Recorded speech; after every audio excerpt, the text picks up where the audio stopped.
नमस्कार दोस्तों, आप सभी का रोचक कथाएं में स्वागत है। आज मैं लेकर आई हूँ ब्राह्मण अजामिल की कथा।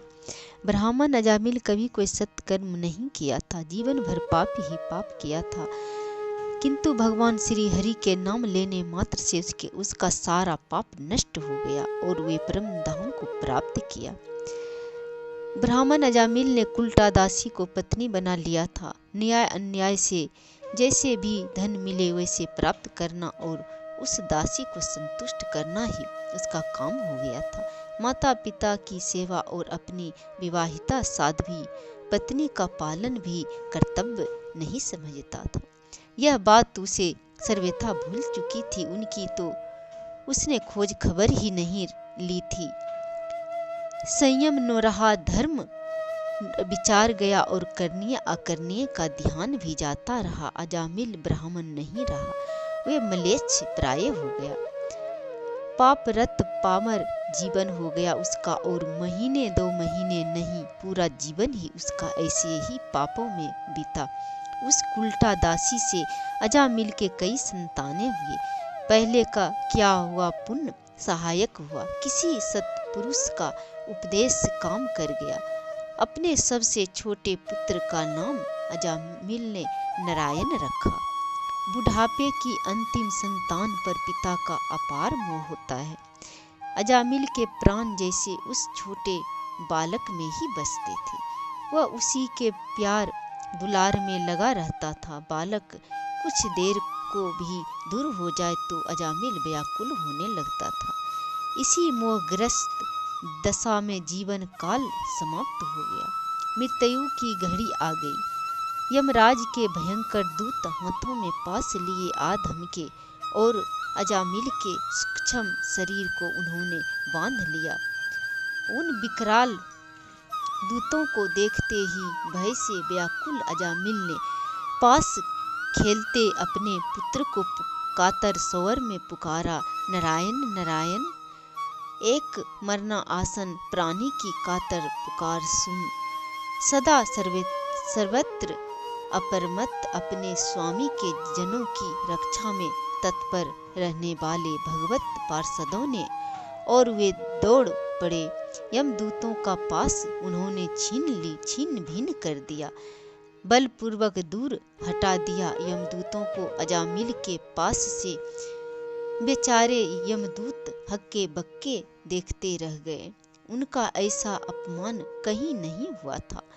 उन्होंने इतने तेजस्वी देवता भी नहीं देखे। सब के सब इंदिवर सुंदर कमल लोचन रतन भरन भूषित चतुर्भुज शंख चक्र गदा पद्म लिए अमित तेजस्वी इन अद्भुत देवताओं से यमदूतों का कुछ बस भी नहीं चल सकता था। साहस करके वे भगवत पार्षदों से बोले, आप लोग कौन हैं? हम तो धर्मराज के सेवक हैं।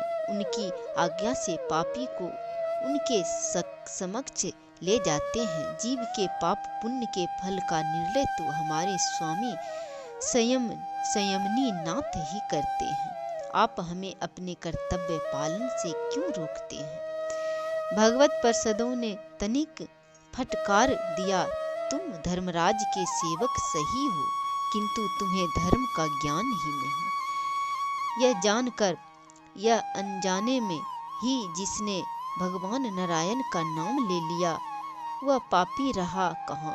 संकेत से, हंसी में, छल से गिरने पर या और किसी भी बहाने लिया गया भगवान नाम जीव के जन्म जन्मांतर के पाप को वैसे ही भस्म कर देता है जैसे अग्नि की छोटी चिंगारी सूखी लकड़ियों की महान ढेर को भस्म कर देती है। इस पुरुष ने पुत्र के बहाने सही नाम तो नारायण प्रभु का ही लिया है, फिर इसके पाप रह कहाँ गए?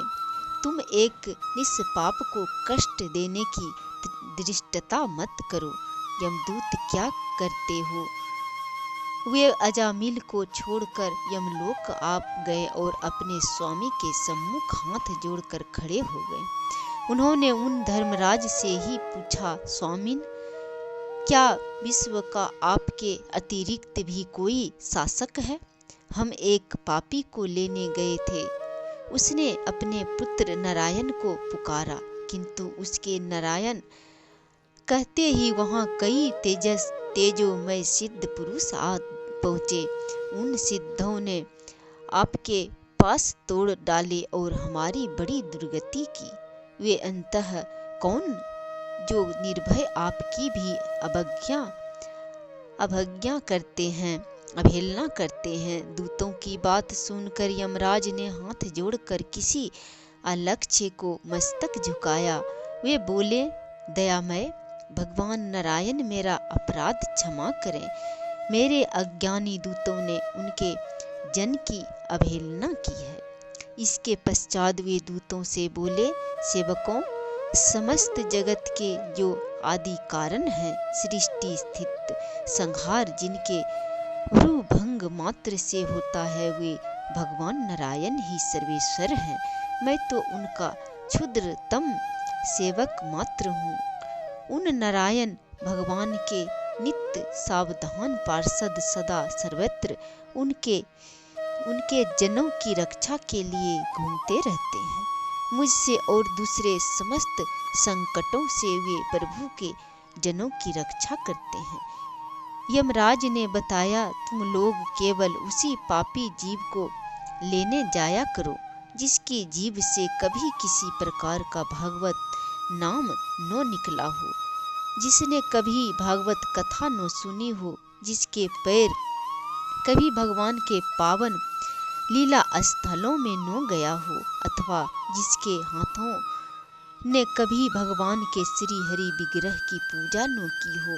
यमदूतों ने अपने स्वामी की यह आज्ञा उसी दिन भली भांति रट कर सुमरन कर ली, क्योंकि इसमें प्रमाद होने का परिणाम वे भोग चुके थे। यमदूतों के अदृश्य होते ही अजामिल की चेतना सजग हुई, किंतु वह कुछ पूछे या बोले इससे पूर्व ही भगवत पार्षद भी अदृश्य हो गए। भले भागवत पार्षद अदृश्य हो जाए, किंतु अजामिल उनका दर्शन कर चुका था। यदि एक क्षण के कुसंग ने उसे पाप के गड्ढे में ढकेल दिया था, तो एक ही क्षण के सत्संग ने उसे उठाकर ऊपर खड़ा कर दिया। उसका हृदय बदल चुका था, आसक्ति नष्ट हो चुकी थी। अपने आप कर्मों के लिए घोर पश्चाताप उसके हृदय में जागृत हो गया। तनिक सावधान होते ही अजामिल उठा। अब जैसे इस परिवार और इस संसार से उसका कोई संबंध ही न था। बिना किसी से कुछ कहे वह घर से निकला और चल पड़ा। धीरे धीरे वह हरिद्वार पहुंचा। वहां भगवती पतित पावनी भागीरथी में नित्य स्नान और उनके तट पर ही आसन लगाकर भगवान का सतत भजन, यही उसका जीवन बन गया। आयु को तो समाप्त होना ही ठहरा, किंतु जब अजामिल की आयु समाप्त हुई, वह मरा नहीं, वह तो देह त्याग कर मृत्यु के चंगुल से सदा को छूट गया।